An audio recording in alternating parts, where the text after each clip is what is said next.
Hello everyone, welcome back. ನಾನಿವತ್ತು ಮಾಡಿರೋದು ತುಂಬಾ ವೈರಲ್ ಆಗ್ತಿರುವಂಥ tasty and easy cheesecake.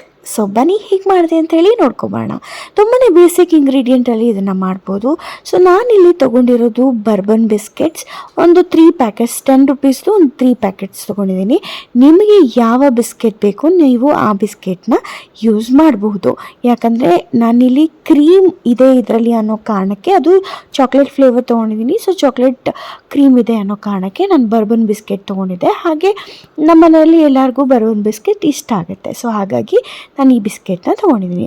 So 3 ಪ್ಯಾಕ್ಸ್ನ ನಾನು ಓಪನ್ ಮಾಡ್ಕೊಂಡಿದ್ದೀನಿ. ಹಾಗೆ ಕ್ರೀಮನ್ನು ಮತ್ತು ಬಿಸ್ಕೆಟ್ನ ಸಪ್ರೇಟ್ ಮಾಡ್ತಾ ಇದ್ದೀನಿ. ನೀವು ನೋಡ್ತಾ ಇದ್ದೀರಲ್ಲ, ಈ ರೀತಿ ಎಲ್ಲ ಬಿಸ್ಕೆಟ್ನಲ್ಲಿರುವಂತಹ ಕ್ರೀಮನ್ನು ಸಪ್ರೇಟ್ ಮಾಡ್ಕೊಳ್ಳಿ. ನಾವು ಇದನ್ನು ಬೇಸ್ಗೆ ಯೂಸ್ ಮಾಡ್ಬೋದು, ಸರಿನಾ?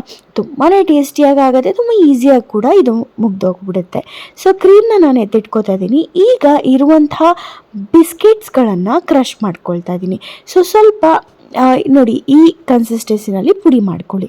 ಇದಕ್ಕೆ ನೀವು ಮೆಲ್ಟೆಡ್ ಬಟರ್ ಹಾಕಿ ಕೂಡ ಮಿಕ್ಸ್ ಮಾಡಬಹುದು, ಇಲ್ಲ ಹಾಗೆ ತುಂಬ ಸ್ವಲ್ಪ ಗಟ್ಟಿಯಾಗಿ ಬರಲಿ ಅನ್ನೋ ಕಾರಣಕ್ಕೆ ನಾನಿಲ್ಲಿ ಮೆಲ್ಟ್ ಮಾಡ್ದಿರ ಕಲಿಸ್ಕೊಳ್ತಾ ಇದ್ದೀನಿ. ಸೊ ಬಟರ್ ಹಾಕಿಬಿಟ್ಟು ಚೆನ್ನಾಗಿ ನೀವು ಇದನ್ನು ಕಲಿಸ್ಕೊಳ್ಳಿ. ನೋಡಿ, ಈ ಹದಕ್ಕೆ ನೀವು ಕಲಿಸ್ಕೋಬೇಕು, ಈ ಥರ ಪುಡಿ ಪುಡಿ ಆಗಬೇಕು. ಸೊ ಇದನ್ನು ನಾವೀಗ ಸೆಟ್ ಮಾಡಬೇಕು. ಸೊ ಸೆಟ್ ಮಾಡೋಕ್ಕೆ ನಾನಿಲ್ಲಿ ಬಳಸ್ತಾ ಇರೋದು ಬೇಳೆನ ಮಸಿತೀವಲ್ಲ, ಅದನ್ನು ಬಳಸ್ತಾ ಇದ್ದೀನಿ. ನೀವು ಯಾವುದಾದ್ರೂ ಕ್ಯಾಪು ಅಥವಾ ನಿಮ್ಮ ಹತ್ರ ಈ ಥರ ಒಂದು ಸೆಟ್ ಮಾಡೋಕ್ಕೆ ಏನಾದರೂ ಇದ್ದರೆ ನೀವು ಅದರಲ್ಲಿ ಕೂಡ ಸೆಟ್ ಮಾಡ್ಬೋದು. ಸೊ ಇದು ತುಂಬ ಈಸಿ ಅನ್ನಿಸ್ತು, ನಾನು ಇದರಲ್ಲಿ ಸೆಟ್ ಮಾಡ್ತಾಯಿದ್ದೀನಿ. ಸೊ ಇದನ್ನು ನಾವು ಒಂದು ಅರ್ಧ ಗಂಟೆ ಆದರೂ ಫ್ರೀಸ್ ಮಾಡಬೇಕು. ನಾನಿಲ್ಲಿ ನಿಮ್ಗೆ ತೋರ್ಸೋಕ್ಕೋಸ್ಕರ ತುಂಬ ಬೇಗ ಕ್ವಿಕ್ಕಾಗಿ ಇದನ್ನು ಮಾಡಿದ್ದೀನಿ. ಸೊ ಒಂದು ಅರ್ಧ ಗಂಟೆ ಆದರೂ ನೀವು ಇದನ್ನು ಸೆಟ್ ಆಗೋಕ್ಕೆ ಬಿಡಿ. ಈಗ ಒಂದು ಮಿಕ್ಸರ್ ಜಾರ್ಗೆ ನಾನಿಲ್ಲಿ 1 ಕಪ್ಪಷ್ಟು ಶುಗರ್ನ ಹಾಕ್ಕೊಳ್ತಾ ಇದ್ದೀನಿ. ಹಾಗೆ ಒಂದು 250 ಗ್ರಾಮಷ್ಟು ಪನ್ನೀರನ್ನ ತೊಗೊಂಡಿದ್ದೀನಿ. ಸೊ ಫ್ರೆಶ್ ಪನ್ನೀರ್ ಇದ್ದರೆ ತುಂಬಾ ಚೆನ್ನಾಗಿ ಬರುತ್ತೆ. ಸೊ ಫ್ರೆಶ್ ಪನ್ನೀರೇ ಯೂಸ್ ಮಾಡಿ. ಇದನ್ನು ನಾನು ಮಿಕ್ಸರ್ ಜಾರ್ಗೆ ಕಟ್ ಮಾಡಿಬಿಟ್ಟು ಹಾಕ್ಕೊಳ್ತಾ ಇದ್ದೀನಿ.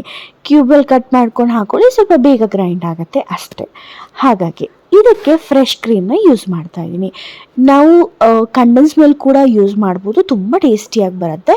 ಸೊ ನನ್ನ ಹತ್ರ ಅವೈಲಬಲ್ ಇರಲಿಲ್ಲ, ಹಾಗಾಗಿ ನಾನು ಪನ್ನೀರು, ಫ್ರೆಶ್ ಕ್ರೀಮ್ನ ಮತ್ತು ಸಕ್ಕರೆನ ಹಾಕಿ ಗ್ರೈಂಡ್ ಮಾಡಿಕೊಂಡು, ಈಗ ನಾನು ಏನು ಕ್ರೀಮ್ ಬಿಸ್ಕೆಟಿಂದ ಕ್ರೀಮ್ ತೆಗೆದಿಟ್ಟಿದ್ದೆ ಅದಕ್ಕೆ ಪೋರ್ ಮಾಡ್ಕೊಳ್ತಾ ಇದ್ದೀನಿ. ನೋಡ್ತಾ ಇದ್ದೀರಲ್ಲ, ಸೊ ಇಷ್ಟು ಮಿಕ್ಸರ್ನ ನಾವು ಪೋರ್ ಮಾಡ್ಕೊಳ್ತಾ ಇದ್ದೀವಿ. ಇದು ಸೆಕೆಂಡ್ ಬೇಸ್, ನಮ್ಮ ಚೀಸ್ ಕೇಕ್ ಬೇಕಾಗಿರೋಂಥ ಸೆಕೆಂಡ್ ಬೇಸ್ ಇದೇನೆ.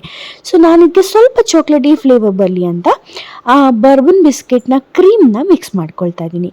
ಈಗ ನಾನೊಂದು 15 ಮಿನಿಟ್ಸ್ ಸೆಟ್ ಆಗಕ್ಕೆ ಬಿಟ್ಟಿದ್ದೆ ಅಷ್ಟೇ.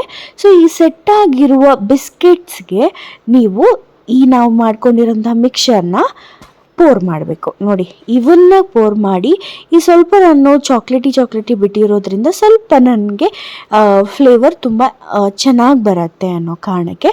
ಸೊ ನೀವು ಇದನ್ನು ಟ್ರೈ ಮಾಡ್ಬೋದು, ಇಲ್ಲ ನೀವು ಪ್ಲೇನಾಗಿ ಕೂಡ ಬಿಡ್ಬೋದು.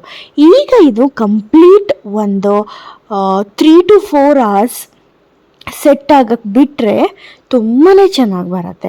ಸೊ ಆ್ಯಸ್ ಯೂಶ್ವಲ್ ನಾನು ನಿಮಗೆ ಹೇಳಿದೆ ಆಲ್ರೆಡಿ. ಸೊ ನಾನು ಒಂದು ಅರ್ಧ ಗಂಟೆ ಸೆಟ್ ಆಗಕ್ಕೆ ಬಿಟ್ಟಿದ್ದೆ. ಸೊ ಈಗ ಸೆಟ್ ಆದಮೇಲೆ ನಾನು ಮಾಡ್ತಾ ಇರೋದು ಮತ್ತೊಂದು ಲೇಯರು, ಅದು ಕೂಡ ನೀವು ಚಾಕ್ಲೇಟ್ ಲೇಯರ್ ಆದರೂ ಹಾಕ್ಬಹುದು, ಅಥವಾ ನ್ಯೂಟೆಲ್ಲ ನಾನು ತೊಗೊಂಡಿದ್ದೀನಿ, ಇದರ ಲೇಯರ್ ಕೂಡ ಹಾಕ್ಕೋಬೋದು, ಅಥವಾ ಕೋಕೋ ಪೌಡರಲ್ಲಿ ನೀವು ಚಾಕ್ಲೇಟ್ ಸಾಸ್ನ ಮಾಡಿಕೊಂಡು ಅದನ್ನು ಕೂಡ ಲೇಯರಿಂಗ್ ಮಾಡ್ಕೋಬೋದು. ಸರಿನಾ? ನಿಮ್ಗೆ ಯಾವ್ದು ಈಸಿ ಆಗುತ್ತೋ ಅದರಲ್ಲಿ ನೀವು 3rd ಲೇಯರ್ನ ನೀವು ಹಾಕ್ಕೊಳ್ಳಿ. ಸೊ 3rd ಲೇಯರ್ ಬೇಡಪ್ಪ, ನಾವು ಇಷ್ಟೇ ತಿಂತೀವಿ ಅಂತಂದರೂ ಕೂಡ ತುಂಬ ಚೆನ್ನಾಗಿರುತ್ತೆ. ಒಂದು 5 hours ಸೆಟ್ ಮಾಡಿ ಈ ಚೀಸ್ ಕೇಕ್ನ. ತುಂಬಾ ಈಸಿಯಾದಂತಹ ಒಂದು ಕ್ವಿಕ್ ರೆಸಿಪಿ ಇದು. ಸೊ ನಾನು ಹೇಳಿದ್ನಲ್ಲ ಆಲ್ರೆಡಿ, ಸೊ 30 ಮಿನಿಟ್ಸೇ ಸೆಟ್ ಮಾಡಿದ್ದೆ. ಸೊ ಇನ್ನೂ ಚೆನ್ನಾಗಿ ಸೆಟ್ ಮಾಡಿದರೆ ಇನ್ನೂ ಚೆನ್ನಾಗಿ ಲೇಯರಿಂಗ್ ಆಗೋದು. ಸೊ ನಾನು ಇಲ್ಲಿ ಮೇಲೆ ನ್ಯೂಟೆಲ್ಲ ಹಾಕಿಬಿಟ್ಟು ಲೇಯರಿಂಗ್ ಮಾಡಿ ಮತ್ತೆ ಸೆಟ್ ಆಗಕ್ಕೆ ಬಿಡ್ತಾ ಇದ್ದೀನಿ. ನೋಡ್ತಾ ಇದ್ದೀರಲ್ಲ, ಇದೊಂದು 2 hours ಸೆಟ್ ಆಗಿದೆ. ಕಂಪ್ಲೀಟ್ 5 hours ಸೆಟ್ ಆಗಕ್ಕೆ ಬಿಡಿ, ತುಂಬಾ ಟೇಸ್ಟಿಯಾಗಿ ಬರುತ್ತೆ. ಸೊ ನನಗೆ ತುಂಬ ಚಿಲ್ಡ್ ಬೇಡ, ಹಾಗಾಗಿ ನಾನು 1-2 ಅವರ್ಗೆ ತೆಗ್ದಿದ್ದೀನಿ. ಸೊ ನೋಡ್ತಾ ಇದ್ದೀರಲ್ಲ, ತುಂಬ ಟೇಸ್ಟಿಯಾಗಿ ಕಾಣಿಸ್ತಾ ಇದೆ, ಅಷ್ಟೇ ಟೇಸ್ಟಿಯಾಗಿ ಕೂಡ ಇತ್ತು. ಮತ್ತ್ಯಾಕೆ ತಡ, ನೀವು ಕೂಡ ಟ್ರೈ ಮಾಡಿ ಮನೆಯವ್ರಿಗೆಲ್ಲ ತಿನ್ನಿಸಿ ಹೇಗೆ ಬಂತು ಅಂತ ನನಗೂ ಕೂಡ ಕಮೆಂಟ್ ಸೆಕ್ಷನಲ್ಲಿ ತಿಳಿಸೋದು ಮರಿಬೇಡಿ. ನಾನು ನಿಮ್ಮನ್ನು ಮುಂದಿನ ವಿಡಿಯೋದಲ್ಲಿ ಭೇಟಿ ಆಗ್ತೀನಿ. ಧನ್ಯವಾದಗಳು.